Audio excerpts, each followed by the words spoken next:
Godzilla is a 1954 film directed by Ishiro Honda.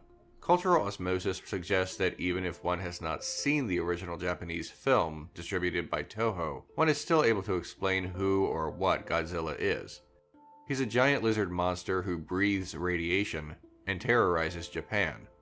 His exploits are mocked for their over-the-top battles and rubber suits, and the fleeing, poorly dubbed citizens have become a kind of stock joke whenever one needs to quickly think of a piece of Japanese culture that Western audiences know.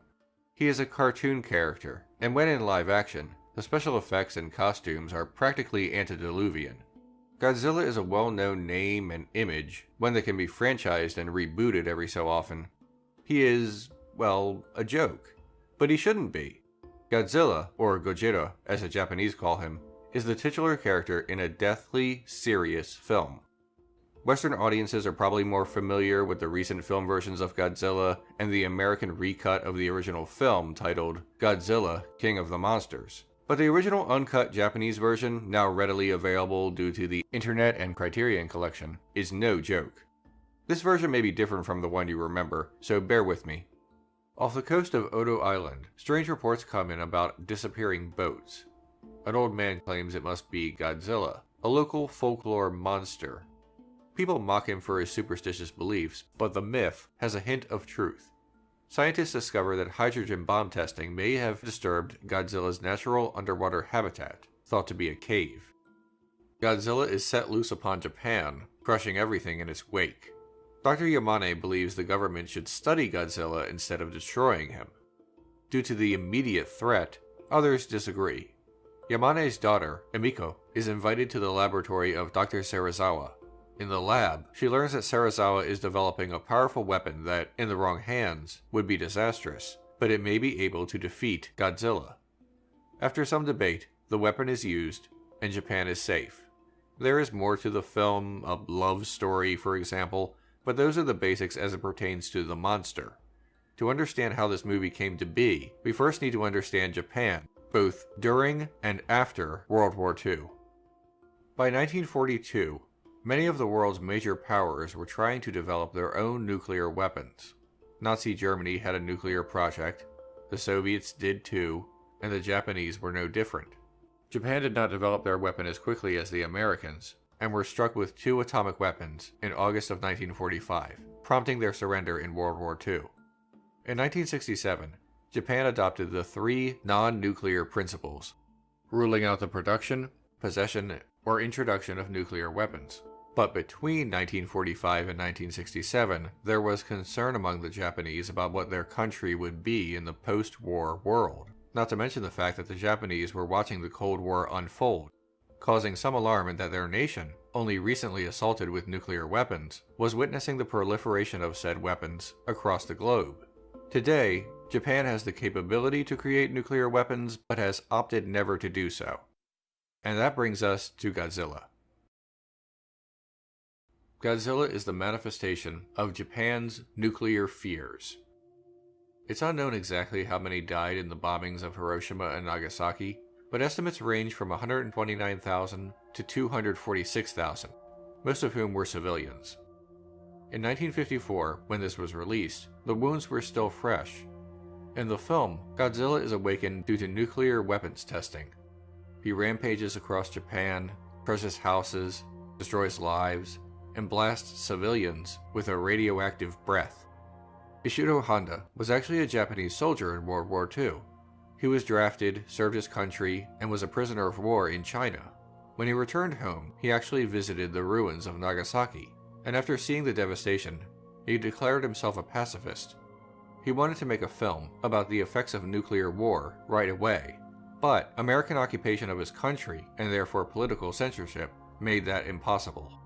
The occupation officially ended in 1952, and Honda made Godzilla 2 years later. Honda had always envisioned Godzilla to be a metaphor for nuclear power. In fact, even the design of the monster relates to this. He insisted matching the texture of Godzilla's skin to radiation scarring. That's why he looks like that.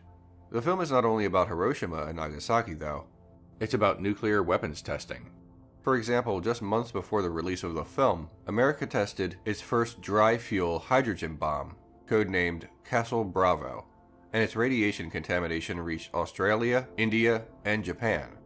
The Japanese had real concerns, not only that nuclear war may break out again, but that nuclear testing by other countries might continue to affect their country that only recently began to understand radiation sickness.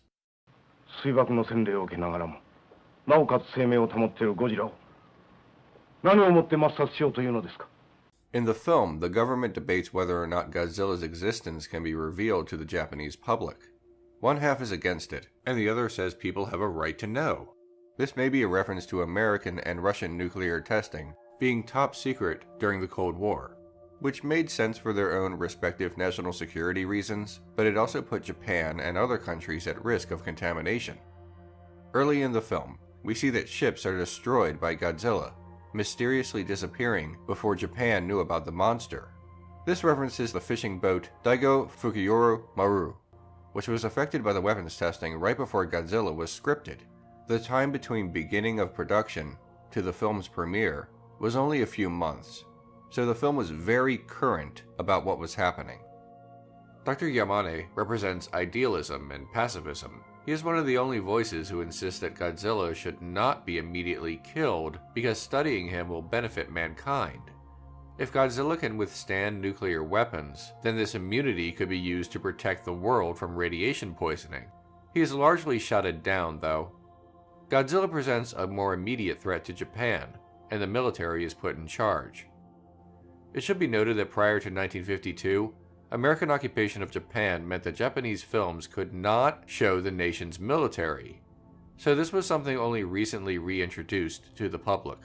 Commuters on the train mention Nagasaki and worry that they are about to face another existential threat so soon after the war. The film is not subtle about its intentions, but it does not have to be in order to be effective. Dr. Serizawa is notable for being a stand-in for Robert Oppenheimer, architect of the atomic bomb. Serizawa's invention, a weapon that can be used to defeat Godzilla, is akin to Oppenheimer's feelings on his work in the Manhattan Project. Serizawa's suicide parallels Oppenheimer's professional career, refusing to work on nuclear weapons following World War II, and because of this, he was largely blacklisted. Serizawa's concern that this weapon could go on and be used in the wrong hands is similar to Oppenheimer's declaration that he had become a destroyer of worlds. それこそ水爆と同じように人類を破滅に導くかもしれません。 Godzilla is an inherently Japanese film, not only because of its setting and production, but because of its theme. Its messages were part of the national conversation of the time. Japan never went forward with a nuclear arms program, and has maintained a comparatively small and inactive military. Though one could certainly argue that the film's fear of nuclear proliferation is more of a worldwide concern, even today. Some countries did not sign the Non-Proliferation Treaty that encompasses most of the world, and some withdrew from the treaty years ago. One would think that nuclear proliferation as a worldwide concern would make for further iterations of the film in other countries about said topic. Yet, attempts outside of Japan to remake Godzilla do not often tackle the original film's primary motivation. The 1998 Godzilla remake skirts it, fashioning just another monster movie, and not a really good one either. The American Godzilla film from 2014 does not keep the anti-war theme. In the original film, nuclear testing was responsible for awakening Godzilla. In the remake, the American weapons tests were never tests at all. They were actually a secret war against Godzilla, making nuclear weapons in America blameless. This is in direct opposition to the whole point of Godzilla, not to mention the fact that the United States military is basically the hero of the remake film, and our protagonist is a soldier. There is a brief reference to Hiroshima, but beyond that, the remake ignores the message of the original. Godzilla, the 1954 film, is overt in what it is trying to say and achieve. It makes us think about being responsible with incredible power, not about what we can do, but what we should do.